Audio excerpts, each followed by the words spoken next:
Very good morning, dear students of class 10th. I again welcome you all to this second revision class of resources and development. Children, I understand that you people have done this chapter, but yes, even if there are some things which you are not clear about, it is better to clear your doubts right now.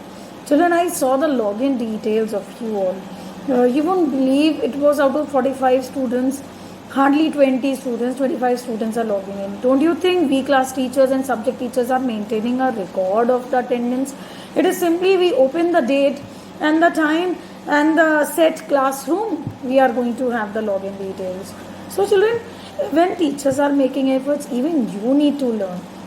Even you need to see what the chapter is being, how it is being explained, what points have been discovered. And in the last class, Arpit, you mentioned that I have not attached the PDF. Since it was just the introduction, Arpit, I did not attach. I thought, let me complete a portion then. But yes, in today's class, I am going to attach the PDF which contains the crux of the chapter. The whole gist of the chapter is in this PDF.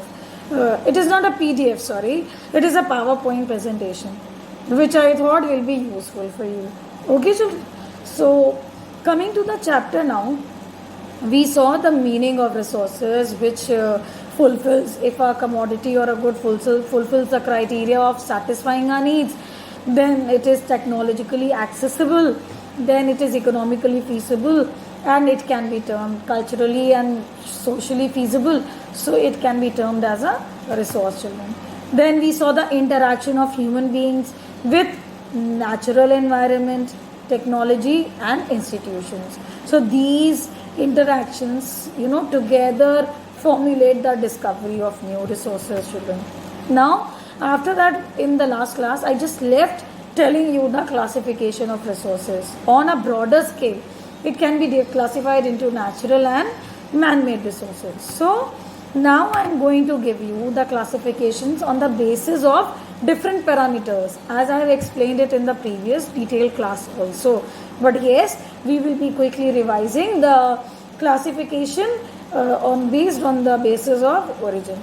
Children, origin here again means from where it came to existence. The stage where a resource took birth, where it came into existence. So, on the basis of origin, children, we divide the resources into biotic and abiotic. Now, let us take biotic. Just 3 important points you need to keep in mind. Obtained from biosphere. What is biosphere? The general domain which comprises of hydrosphere, lithosphere, atmosphere. Isn't it? Together it is known as biosphere. So, the resources which are obtained from the biosphere. It can be water, it can be land, it can be air. Then example, human beings, flora and fauna, fisheries, etc. Then abiotic resources, children. Abiotic resources are composed of non-living things from the natural environment only. Alright, so for example, abiotic is water, land. Biotic are plants, animals, fisheries and everything. So I hope on the basis of origin, division is clear to you. Come to second category of classification, which is on the basis of exhaustibility. So in exhaustibility, we all know something which gets exhausted, something which gets over. So on the terms of seeing a resource, that whether it gets over or whether it sustains, we will divide the resources into 2 parts, which is renewable resources and non-renewable resources. But while learning, you need to write the headings, and then like mind mapping or making flow chart with arrows. You have written on the basis of exhaustibility, make a chart, put 2 arrows, write renewable and non-renewable. On the basis of origin, biotic and abiotic. Like this, children, if you are going to do some little things, you are going to know the chapter very, very well. Even if you take this chapter after 4 months, you will be knowing the concepts here, and it is going to be there sustained ever. Now, let us discuss on the basis of exhaustibility, renewable resources and non-renewable resources. Children, renewable resources are replenishable resources. Replenish, something to get back. renewable, which you can renew, which you can generate back, can be renewed and produced by physical, chemical, mechanical processes. So either for example, water, tides, water from the sea, so it keeps on coming and coming, and that is a natural process. Then deriving wind energy from the wind, then the forest, the wildlife, all these are renewable resources, children. Trees are going to grow again. Now come to non-renewable resources. They are formed, children, over a substantially very, very long geological time. Children, non-renewable resources are not the products of today's generation. It took thousands of years and millions of years, children, to get into existence. So, non-renewable resources, once used, gone forever. Only this much. For example, fossil fuels, you all know, are the best example for non-renewable resources. Now, children, I am going to attach certain pictures of renewable resources in the PowerPoint presentation. Then I will write a described note on important points which you need to go through, right? So the third category, children, on the basis of ownership.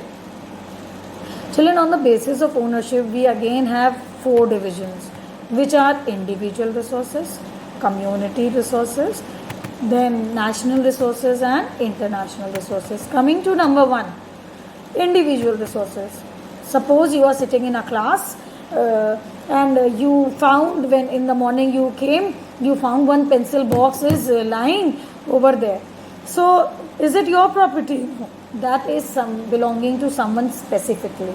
So that is an individual resource. Then individual resources, for example, there are 3 important points, basically 4. See, these resources are that owned by privately someone, by individuals. For example, land owned by farmers. So you have a lot of land in your villages, and why you call it that it is your land? Because you got that land registered on your name. So something which is legally sanctioned in your name is comprised as individual resource. Excuse me. Then children, plantations, pasture land, ponds, water, in well, these are all owned by individuals. Plots, houses. So these are the personal properties, personal resources, children. Then community resources. You must be living in colonies, children, different colonies which have one center park, which have one community center where all important events take place. You celebrate important festivals over there. So all these places, park, pool, club, all these are community resources. They do not belong to any one person. They belong to entire community. Alright, so this is the difference between individual resources or community resources. Then for an example, in geography, community resources like grazing grounds, burial grounds. So burial grounds, for example, this belongs to that Christian community. So some different community. So they belong to one community, children. Okay, public parks, picnic spots, all these examples of the the community resources. And now we will come to national resource, children. National resource, from the name itself, clearly indicates that it belongs to nation. Something which belongs to nation is called as national resource. For example, the roads, the national highways, children.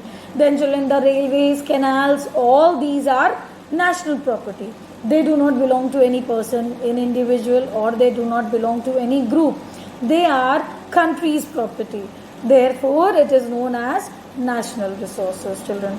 So, in this heading, children, please be quiet. In this heading, the term territorial water. Children, if you have read the chapter in your book, you must have gone through the term territorial water. Again, social science is giving you the meaning in the term. Children, territorial, something which is related to territory. The territorial water refers to the oceanic water about 12 nautical miles from the coast. The country has legal powers to acquire even private property for public goods. So urban development authorities get empowered by government to access these land. So territorial water from the coast of our country's boundary till 12 nautical miles, you call it as your area of the water resources. All right. So in the end, the fourth is, children, international resources. International resources are regulated by international institutions, children. These include the oceanic resources. For example, after 12 nautical miles, whose water is that?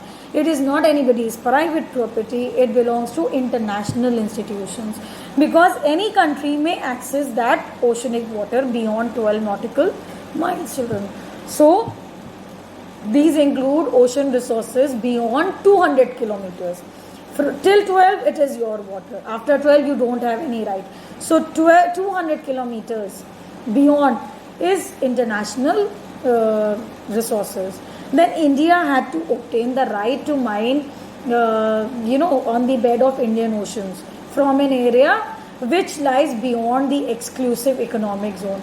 So children, these EEZ, if you will see, the exclusive economic zones which belong to the oceanic, no individual country can utilize. So all these are, international resources, children. Now I will attach the pictures of these, children, the diagram of territorial water, then exclusive economic zone, where economic activities were done, for where this example is related, India had to take international permission to explore those mineral resources. Then children, we saw the first category on the basis of origin, then on the basis of ownership we saw, and then now we will see on the basis of development, which I will be taking up in the next class.